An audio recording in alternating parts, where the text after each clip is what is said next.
sure about you guys, but I love whenever I smile at someone and they actually smile back. Like, you didn't just ignore me? So we're going to try it. How are y'all this morning? I'm glad y'all are doing well. So a smile is not just a gesture that you do on a day-to-day basis. A smile can actually improve your health mentally and physically. So I became interested in this topic because I've learned recently that there aren't that many smiles in the world, and I think that should change. I think everyone should smile to each other because you never know when you're going to make someone's day. So I want to inform you on how warming a smile can be, along with how it can be a way of communication, how a smile can decrease your stress levels along with your heart rate levels, and how it can be prescribed as an antidepressant.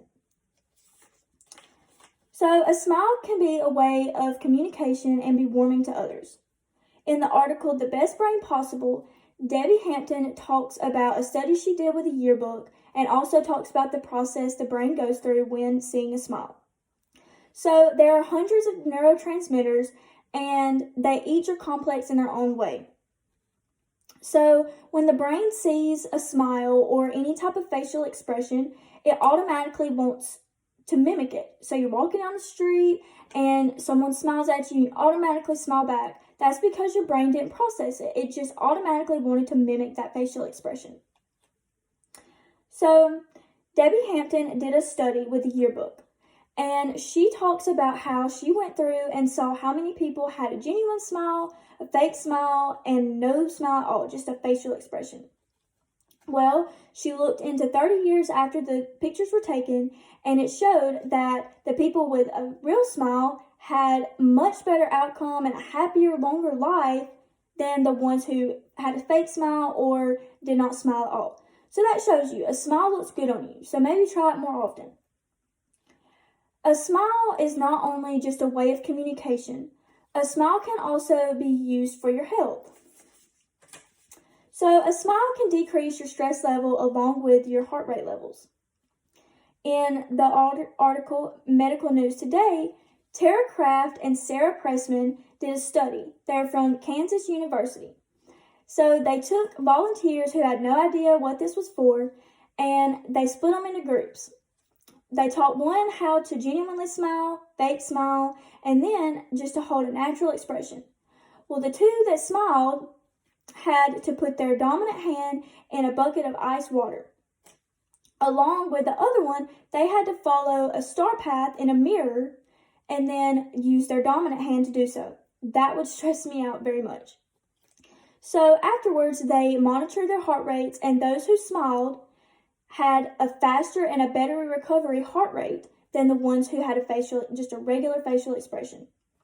This shows that it decreases your stress levels along with your heart rate levels. So who knows, just smile whether it's fake or real, and your stress levels should just go down whether you know that they're up or not. But a smile just doesn't only help your stress levels along with your heart rate levels, it also can be prescribed as an antidepressant and help with diseases. So a smile can help with certain diseases such as depression or anything that's, people are prescribed an antidepressant. And in the Columbus Monthly article, it talks about how there are feel-good transmitters that are released through your body when you laugh or whenever you're smiling. So there's serotonin, there's endorphins, and then there's dopamine. So the serotonin is what actually is the feel-good process and also a mood lifter. It's also what is the antidepressant. The other two just simply follow along with it. That's why you feel so good whenever you laugh or smile. And it's very important for those who have a certain disease that requires an antidepressant to smile on a day-to-day basis, because it could definitely just lift your mood and make you much more happier. I like to think of it as when you go to the doctor's office or the dentist's office, you want someone who is just going to smile with you and, reassure you that everything is going to be all right. And I think that we should all just try that more often. So now that I have enlightened you on how a smile can be warming and how it can be a way of communication, how there have been studies to show that it can decrease your stress levels along with your heart rate levels, and how it can be prescribed as an antidepressant. Just try to smile more. This should have enlightened you on why more people need it in the world. You never know when you can make someone's day, and that should just be enough said. But in a sense, the brain is a sucker for a grin. Thank you.